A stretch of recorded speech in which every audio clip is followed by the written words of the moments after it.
ब्रजस्त्रिया श्रुत्य वेणुगीतं स्मरोदयं काश्चित् परोक्षं कृष्णस्य स्वसखिभ्यो अन्ववर्णयन्। जब गोपिनी ओरले भगवान कृष्ण को बांसुरी को तो मीठो धुन सुने, एवड़ा गोपिनी को कानमा तो वेणु को तो शब्द पुगे को त्यो गोपिनी दौड़ी गई अपना संगी साथी ओरलाई बोलाउन गइन्।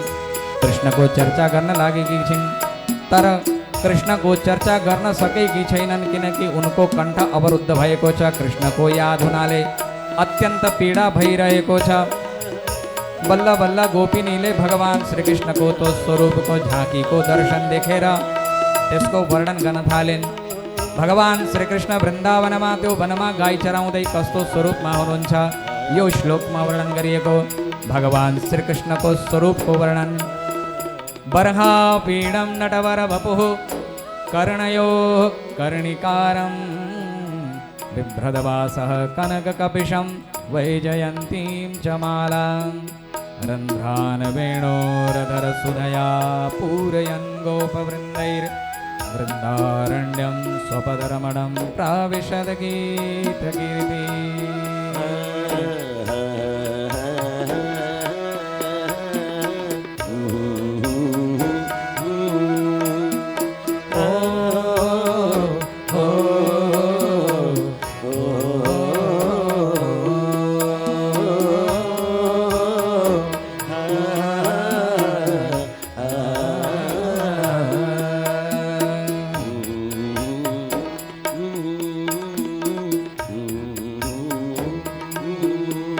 भगवान कृष्ण वृंदावनमा जानुभएको, भगवान श्री कृष्णले आफ्नो शिरमा मुकुट धारण गर्नुभएको छ। त्यो मुकुटमा मयूरको पिच्छ धारण गर्नुभएको छ।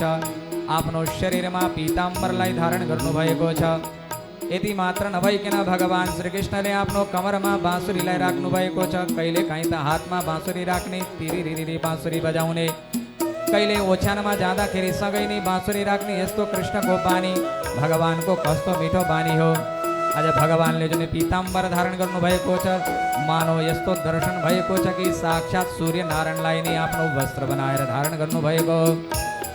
जब भगवान कृष्णले बाँसुरी बजाउनुहुन्छ, सारा गोपबालहरू बालकनैयालालको जय भन्दै जब पछाडिबाट जयकार गर्दैछन्, गुणगान गाउँदैछन्, तब भगवान श्री कृष्ण गोप र ते गायिका बाछाहरूको बीचमा कस्तो सुशोभित हुनुभएको तो दिव्य झाँकीको दर्शन गर्दै सारा ब्रजवासी गोपिनीहरू मोहित भएका छन्, मुग्ध भएका छन्। घरमा बसेर पनि तो दिव्य झाँकीको दर्शन गर्ने तो सौभाग्य उनीहरूलाई मिलिरहेको छ।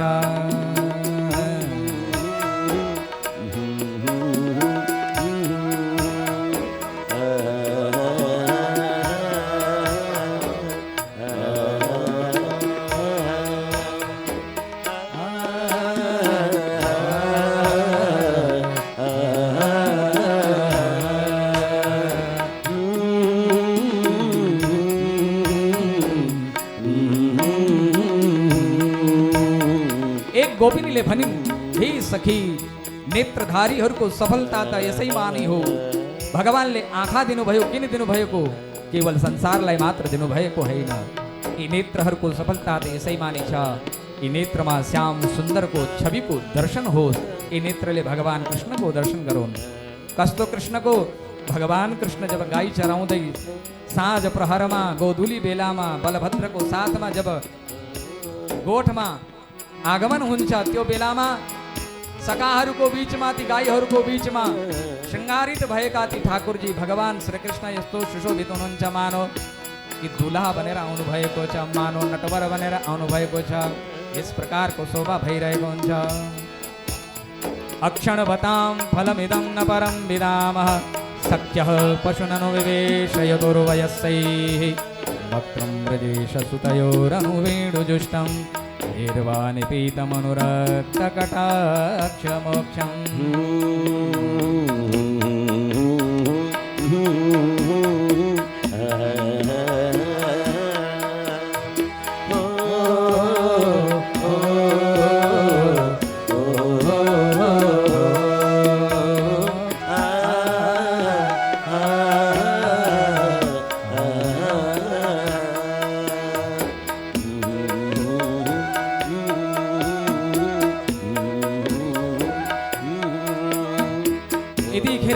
एवढा सखीले एवढा गोपिनीले भनिन्, हे सखी हेर त सही भगवान श्रीकृष्णको कस्तो दिव्य श्रृङ्गार भएको छ।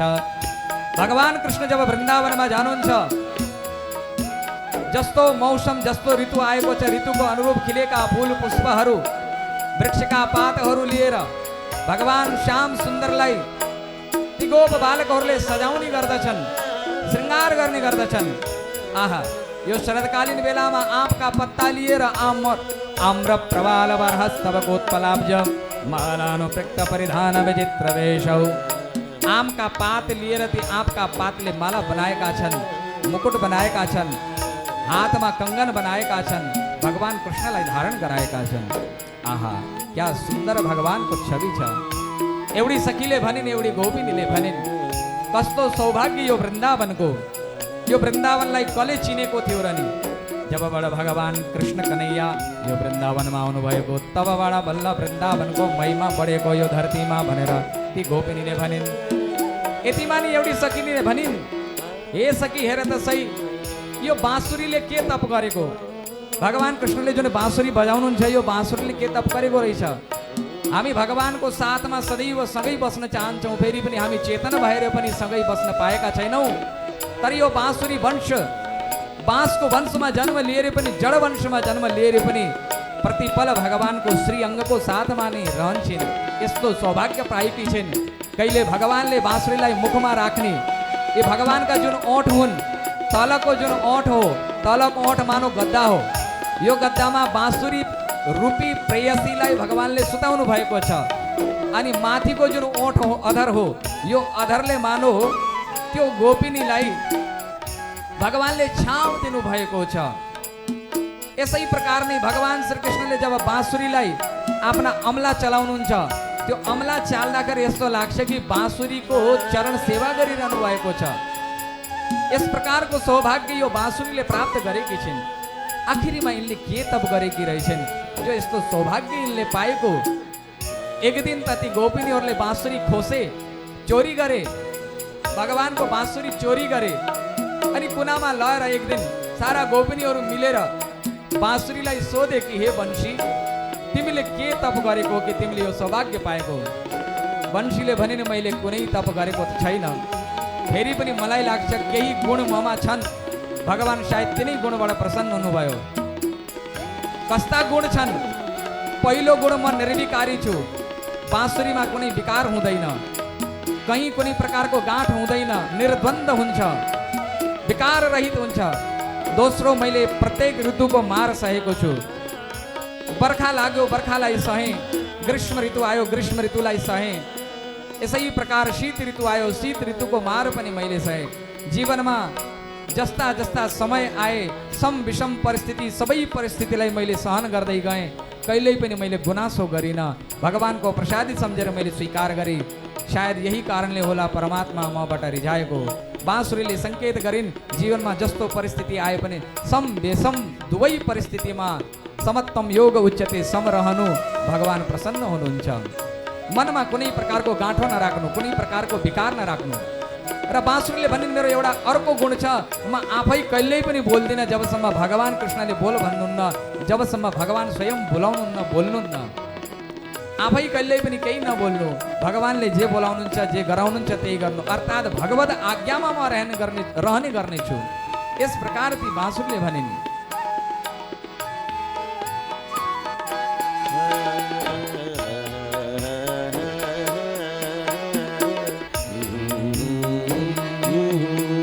गोप्या किमाचरदयं कुशलं स्वेणुर् दामोदराधर सुधामपि गोपिकानां भुङ्क्ते स्वयं यदवशिष्टरसं हृदिन्यो ऋष्यत्वचोश्रुमुमुतुस्तरवो यथार्या वृन्दावनं सखि भुवो वितनोति कीर्तिं यद्देवकी सुतपदाम्बुजलब्धलक्ष्मी गोविन्दवेणुमनुमत्तमयूरनृत्यं प्रेक्षादृशान्वपरतान्न समस्तसत्त्वम्।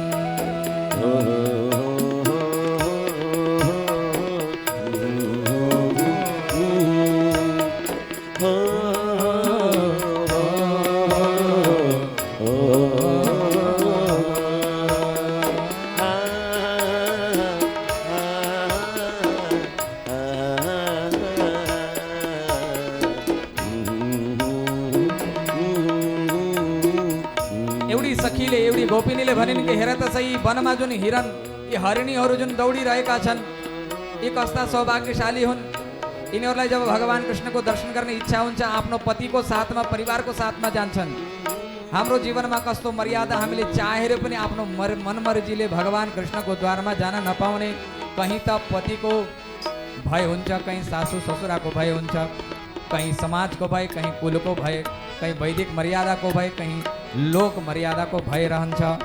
तर यी हरिणीहरू कस्ता भाग्यशालिनी भनेर हरिणीहरूको वनमा घुम्ने ती हरिणीहरूको भाग्यको सराहना गर्दैछन्।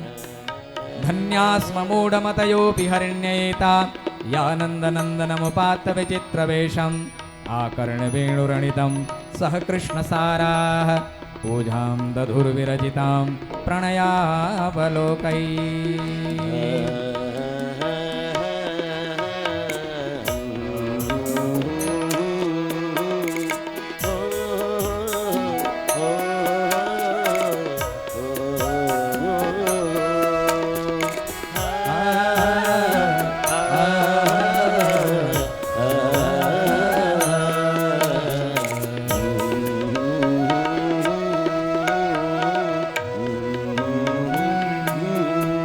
गोपिनीले भनिन्, ल हेर हेर माथि हेर त स्वर्गमा कसरी माथि स्वर्गबाट पुष्प झरिरहेका छन्, तल पृथ्वीमा फूल खसिरहेका छन्।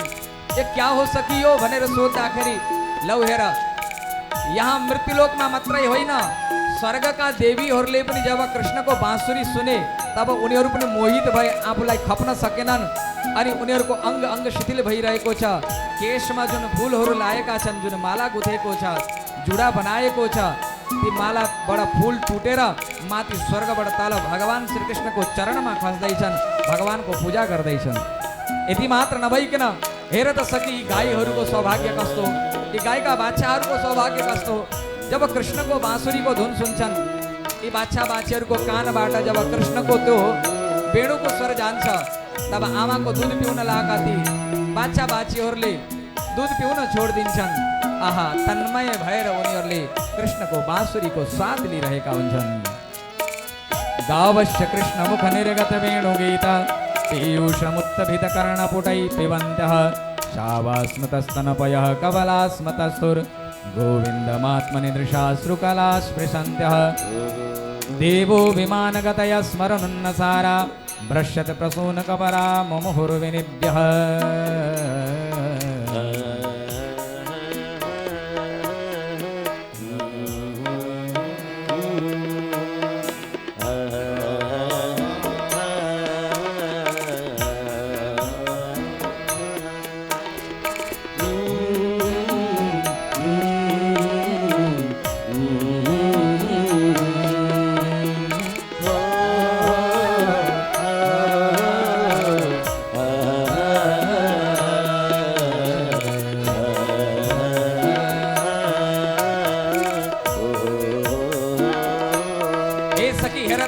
वृक्षमा बसेका यी पक्षीहरूलाई हेर त कसरी ध्यानमग्न भएर भगवान कृष्णको बाँसुरीलाई सुनिरहेका छन्।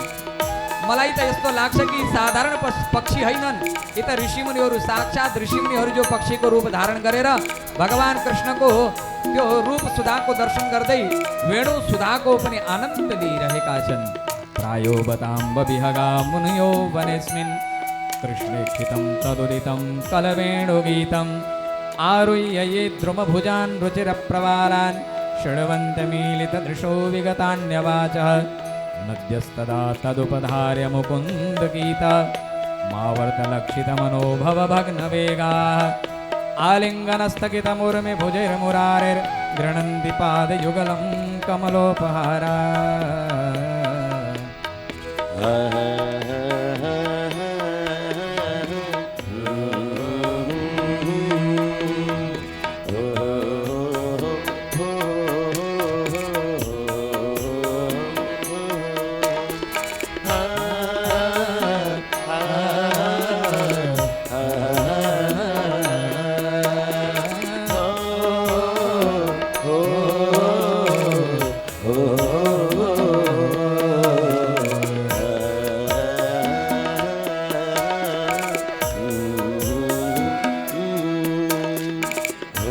आहा, यो यमुना नदीलाई हेर कसरी कल कल गर्दै प्रवाहित भएकी छिन्। जुन यमुनाबाट स्वर आइरहेको छ यस्तो लाग्छ यमुनाले पनि आफूलाई खप्न नसकेर आफ्नो प्रियतमको दर्शन पाउनको लागि बाहिर आउन खोजेकी छिन्। बाहिरै आएर भगवान श्रीकृष्णको चरण पखाल्न खोजेकी छिन्।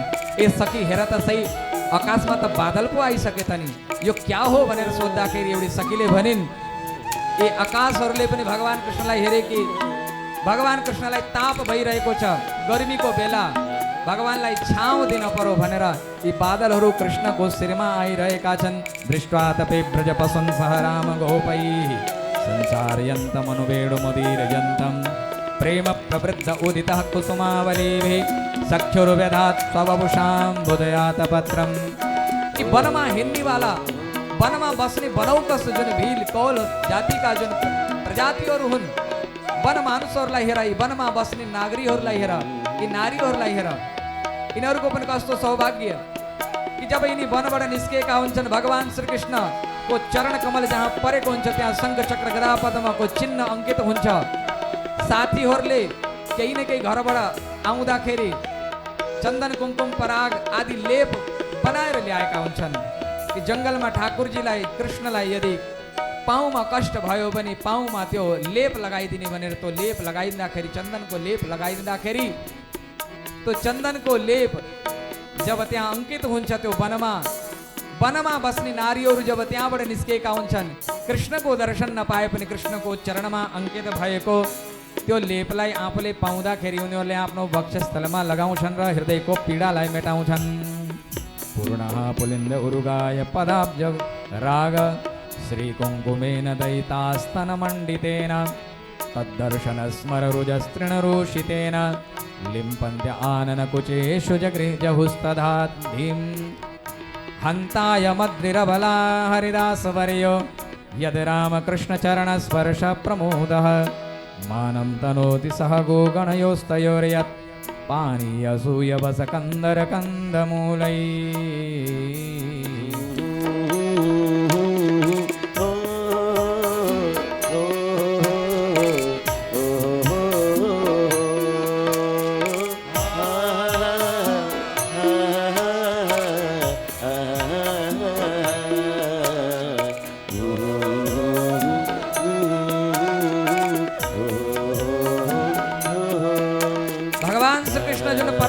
चढ्नुहुन्छ गोवर्धन पर्वतमाथि।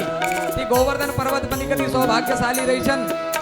आफ्ना सखाहरूको साथमा मित्रहरूको साथमा गाई बाछाहरूको साथमा जब भगवान श्रीकृष्ण गोवर्धन पर्वतमा गाई चराउनुहुन्छ त्यो बेलामा गोवर्धन पर्वतले भगवान कृष्णको साथ उसका साथीहरूलाई खानको लागि सुन्दर सुन्दर फल, पिउनको लागि सुन्दर सुन्दर जल अनि शीतलताको लागि सुन्दर सुन्दर छाउँ वायु प्रदान गर्ने इस प्रकार यी गोवर्धन पर्वत पनि धन्य रहेछन् जो भगवान र भगवानका प्राण प्यारा भक्तहरूको सेवाको लाभ यिनलाई मिलिरहेको छ।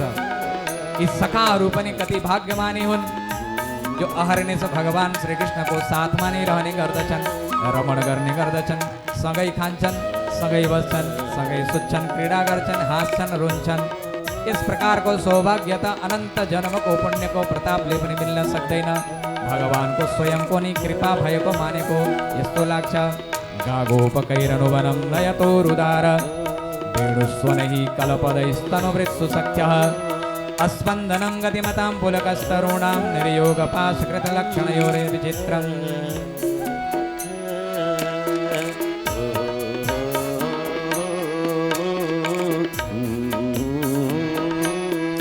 एवं विधा भगवतो या वृन्दावनचारिणः वर्णयन्त्यो मिथो गोप्यः क्रीडास्तन्मयतां ययुः। इस प्रकार ती गोपिनीहरूले आफ्ना घरमा बसेर भगवान श्रीकृष्णका दिव्य चरित्रहरूलाई याद गर्दै भगवानमा मन तन्मय भएको हुँदाखेरि भगवानले पनि वृन्दावनमा के भइरहेको छ सारा दर्शन उनीहरूलाई घर बसी गराइरहेको तो झाँकीको तो चित्रको दर्शन गर्न पाउँदा गोपिनीहरूले उनकै लीलाको याद गरेर चिन्तन गरेर स्मरण गरेर गायन गरेर आफ्नो दिनलाई बिताइरहेका छन्, कालक्षेप गरिरहेका छन्। इस प्रकारको दिव्य पावन चरित्र सुखदेव भगवानले राजा परीक्षितलाई श्रवण गराउनु भयो। बोलो भक्तवत्सल भगवान को जय।